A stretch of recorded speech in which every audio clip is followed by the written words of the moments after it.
allegations coming to light certainly at this point in time, and we'll also in fact put out details of how in the past certain people have given cover fire to certain notorious elements, terrorists for that matter as well. But before that, let's quickly talk about how these are the people. We're putting out this graphics in detail, and before that, a first RSS reaction that has come in to talk about how PFI is a violent organization, and the RSS thereafter paying tribute as well in that sense, because remember, these are the visuals of some of the RSS activists, some of the Hindu activists who have been allegedly killed by the PFI workers in the past as well. We've also been speaking to the family members of some of those viewers. Remember, we've been breaking down details and they've been sending an all-important message as well.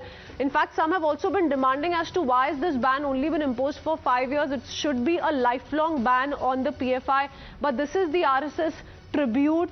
RSS paying its tribute to all of those who it calls its martyrs, who were killed by some of these PFI members, as has been alleged by the Hindu outfits. And for the moment, shifting our focus back to these reactions. These are reactions, of course, from the past, but they become extremely important because some have come out to give cover fire to the PFI after this nationwide ban was imposed. Shashi Tharoor, Congress MP, for example, with regards to Afzal Guru, who was a convict in the parliament attack, has already in the past, remember, said that Afzal hanging was wrong and badly handled. Questions were asked, then questions being asked of the Congress party today as well.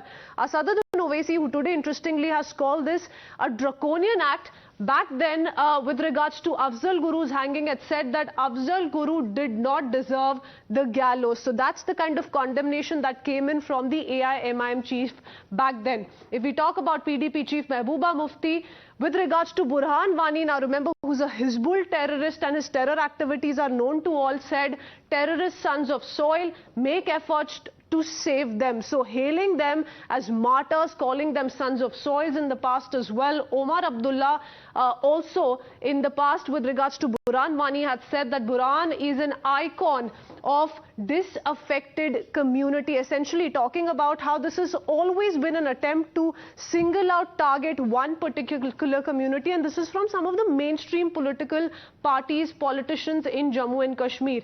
If we talk about Yasin Manmohan, remember, this is what he had to say about Yasin Malik, the terror convict that in 2006 met the then Prime Minister Manmohan Singh in a 1-hour meeting. This also, remember, was under the scanner with regards to as to why this kind of a patronage was being extended to a terror suspect. If we talk about Bitta Karate, now his confession, remember, after confession, he was let out on bail unchallenged in 2006. Now this has been an ongoing controversy and many have been asking questions with regards to the kind of genocide that the Kashmir Valley has witnessed, the Hindu phobia aspect of it that is being spoken of time and again, and the fight that continues in the courts of law as well.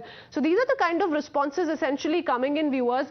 And Madhav also continues to stay on with us. Madhav, this is just a recap of how there have been apologists in the past who have not very openly condemned what's gone wrong with regards to terror activities, anti-national activities, and similar trend that's recurring even now. Of course, the magnitude is different, the scale is different. They have gone on to recognize PFI as a radical outfit, but have questioned the ban once again.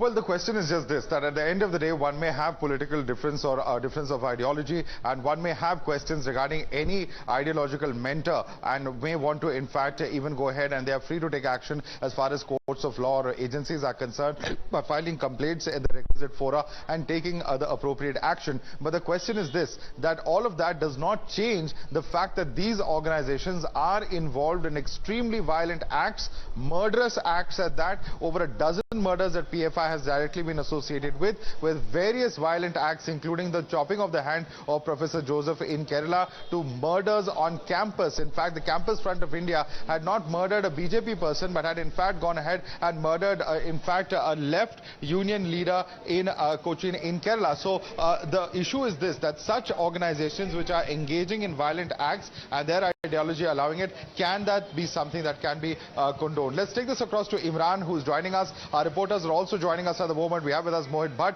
joining us from the national capital. Somit is also joining us from Hyderabad, and we're going to get to him as far as what Asaduddin Owaisi said earlier today. But I first want to go across to Imran. Imran, Karnataka is a state where from the Rudresh murder to Praveen Netaru murder to Sharad Madiwala, there have been several acts of violence that the PFI has directly been linked to and has in fact been not just accused of, but there has been legal action taken in terms of charge sheets being filed, and several of these acts have not happened even during a BJP regime. It has happened even before the BJP came to power in Karnataka.